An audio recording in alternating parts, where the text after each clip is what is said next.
निश्चितच या ठिकाणी हे पुण्यात सावित्रीबाई फुलेंची पहिली शाळा भिडेवाडा ही पुण्यात सुरू झाली आणि त्यामुळे राहुलजींच्या असं लक्षात आलं की नाही आपण तरुणींचा जो कार्यक्रम घ्यायचा तो पुण्यातच घ्यायला हवा आणि म्हणून पुण्यामध्ये हा कार्यक्रम होतोय. फक्त आणि फक्त तरुणींसाठी हा चौथा कार्यक्रम आहे, परंतु हा एकमेव असा कार्यक्रम आहे की ज्या ठिकाणी फक्त तरुणी असणार आहेत आणि त्यामुळे तरुणींच्या सुद्धा मनामध्ये खूप उत्साह आहे. म्हणजे आश्चर्यकारक असा प्रतिसाद आम्हाला आम्ही जेव्हा QR कोड सगळीकडे दिलेत आणि लोकांची जे रजिस्ट्रेशन होत आहेत म्हणजे या ठिकाणी जागा अपुरी पडेल अशा प्रकारचं वातावरण. आता आत्ताचा माझ्याकडे डाटा आलेला नाहीये, पण कालच 25 वगैरे हजाराचा क्रॉस झालेला होता डाटा आणि खूप मोठ्या प्रमाणावर या ठिकाणी तरुणींना आणि तरुणांनी पण रजिस्ट्रेशन केलं. त्याचं मला या ठिकाणी खूप आश्चर्य वाटतंय की म्हणजे तरुणांची सुद्धा इच्छा आहे की त्यांना या ठिकाणी यायचंय, राहुलजींना पाहायचंय, त्यांच्याशी बोलायचंय.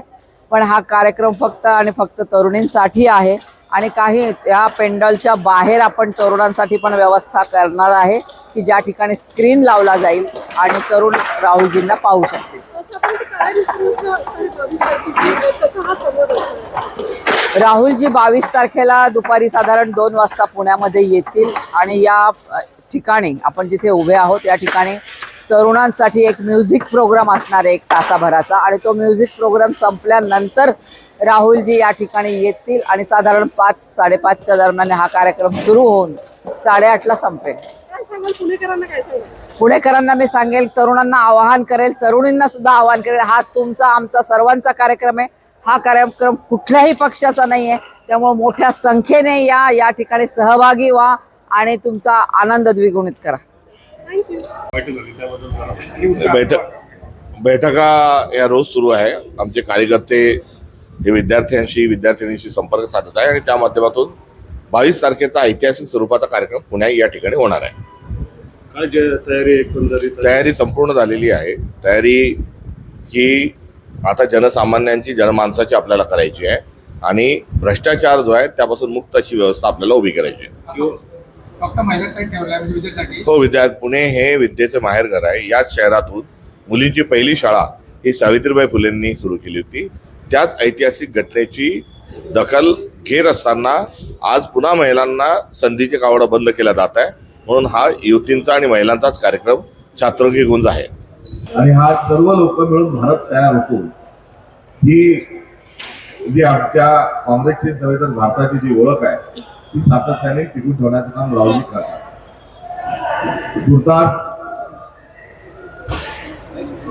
तुर्तास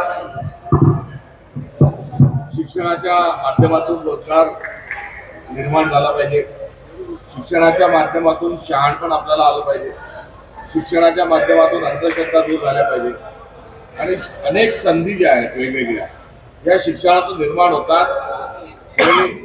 वास्तव पुरोगामित्वाचं स्वीकारलं तर प्रतिगामी म्हणून जो जेवढा शिक्षणापासून दूर राहील, जेवढा अज्ञानी ठेवता येईल, जेवढा अंधश्रद्धेशी बांधून ठेवता येईल अशा समाजाची निर्मिती करणं हे प्रतिगाम्यांचं काम आहे. हा मूळ फरक पुरोगामी प्रतिगाम्यांमध्ये आहे आणि ही जी जुनी लढाई आहे ही लढाई सातत्याने पुरोगामी लढत आले. संविधानाने एक कायदा आपल्या सर्वांसाठी निर्माण करून अस्पृश्यता नष्ट करून स्त्री पुरुष समानता आणून समता, बंधुता, सामाजिक न्याय या मूल्यांवर आधारित समाजव्यवस्था निर्माण केली. मात्र भारतीय जनता पक्ष सत्तेत आल्यापासून त्यांनी बहुजनांचा जो अधिकार आहे, जो भूमिपुत्रांचा अधिकार आहे, सर्व वर्गातील वेगवेगळ्या घटकाचा जो अधिकार आहे त्याच्यावर एकामागे गदा आणले आणि विकेंद्रितच्या ऐवजी केंद्रित ढाचा स्वीकारत असताना त्यांनी त्यांच्या बगलबच्च्यांना, त्यांच्याच विचाराच्या लोकांना आणि केवळ आर्थिक लाभाच्या मोबदल्यातच संधी देण्याचं अर्थात देश विकण्याचा सपाटा लावलाय. जमिनी या उद्योगपतींना कशा जात आहेत ते आपण बघितलं आणि नीटच्या ज्या परीक्षा आहेत किंवा इतर सर्व ज्या परीक्षा आहेत मध्य प्रदेशमध्ये व्यापम नावाचा एक घोटाळा झाला. तो व्यापक पुरता मर्यादित नाही, आता सर्व याच्यातच त्यांनी भ्रष्टाचार सुरू केलाय. सांगण्याचं तात्पर्य असं की 1 नेशन 1 इलेक्शन हा वर्गणीय गुंडस नारा हा भारतीय जनता पक्षाचा आहे. मात्र 1 नेशन 1 एक्झामिनेशन आणि त्या 1 नेशन 1 एक्झामिनेशनवर कंट्रोल आणि कंट्रोल मधून स्वतःच्याच विचाराच्या किंबहुना पैसे घेतलेल्या लोकांना पेपर देऊन त्यांना डॉक्टर इंजिनियर आणि नोकरीची संधी देणे ही वन नेशन वन एक्झामिनेशनचं उदाहरण आहे. आमचाच एक पक्ष राहायला पाहिजे म्हणून संविधानाच्या 10व्या अनुसूचीची धज्जे उडत असताना पक्ष फोडाफोडी चालू आहे. विरोधी पक्षातले नेत्यांना घेण्याची प्रक्रिया सुरू आहे आणि वन नेशन वन पार्टी ठेवायचं आहे. आश्चर्य वाटू देऊ नका, वन नेशन वन चॅनल पण ठेवायला हे आगामी काळात पुढे मागे बघणार नाही. एवढी केंद्रित स्वरूपाची एक यंत्रणा ही भारतीय जनता पक्षाने उभी केली आणि या परीक्षा आणि शिक्षण या दोन्ही ज्या एका नाण्याच्या दोन बाजू असणारे विषय आहे यामध्ये वन नेशन वन एक्झामिनेशनच्या माध्यमातून कशा पद्धतीने घोळ होत आले. 12 वर्षामध्ये गेल्या 154 वेळा पेपर कसा फुटला या संदर्भामध्ये सगळी माहिती जी ती पब्लिक डोमेनमध्ये आहे. मागच्या अधिवेशनामध्ये या संदर्भात चर्चा करण्याच्या अनुषंगानं आमचा प्रस्ताव होता, विरोधकांचा प्रस्ताव होता. मात्र स्वतःला लोह पुरुष म्हणून येणारे हे घाबरट स्वरूपाचे असल्याचं सिद्ध झालं. 56 इंचाची छाती असणारे जे आहेत हे संसदेमधून त्यांनी पळ काढला की एकंदरीत या आजच्या देशाच्या युवा वर्गाच्या पुढे विद्यार्थ्यांच्या पुढे असणारी जी समस्या आहे त्या अनुषंगाने व्यापक चर्चा आणि व्यापक या संदर्भातला एक आगामी आपला काय भूमिका असली पाहिजे. केवळ ज्या उणिवा चुका आहे त्यावरच नाही तर विकल्प काय, पर्याय काय, शिक्षण व्यवस्था कशी असली पाहिजे या संदर्भात राहुल गांधींनी एक जनजागराचं एक अभियान नव्हे तर एक व्यवस्था परिवर्तनाचं अभियान छात्रों की गूंज या उपक्रमाच्या माध्यमातून सुरू केलंय. कोट्याला पहिला कार्यक्रम झाला.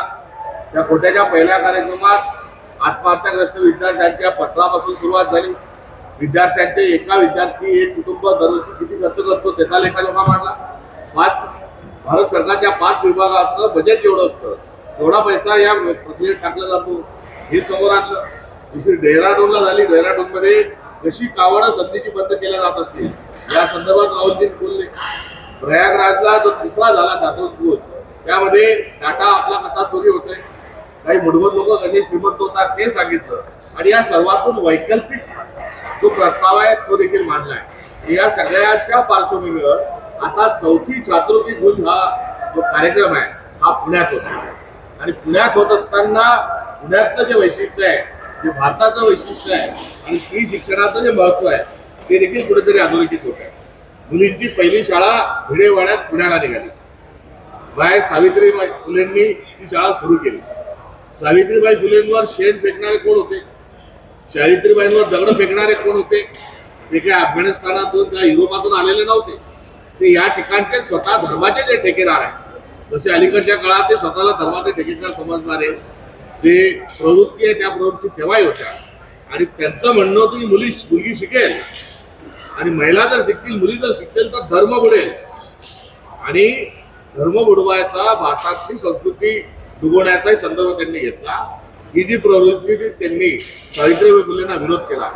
दुर्दैवाने आज ती प्रवृत्ती राज्यात सत्तेत आहे, आज ती प्रवृत्ती केंद्रात सत्तेत आहे आणि या दोन्ही ठिकाणाहून पुन्हा महिलांना एकदा या प्रक्रियेच्या बाहेर ढकलण्याचा प्रयत्न सुरू आहे. म्हणून त्याच पुण्यातून त्याच सावित्रीबाई फुलेंचा, त्याच जिजामातांचा, ज्या जिजाऊंनी हिंदवी स्वराज्याची बाळकडू छत्रपती शिवाजी महाराजांना पाजलं, त्याच पुण्यामध्ये केवळ युवतींशी, केवळ विद्यार्थिनींशी संवाद साधण्याकरता राहुल गांधी 22 तारखेला 5 वाजेपासून या परिसरामध्ये त्यांचा छात्रवृत्ती गुंज हा कार्यक्रम संपन्न होणार आहे.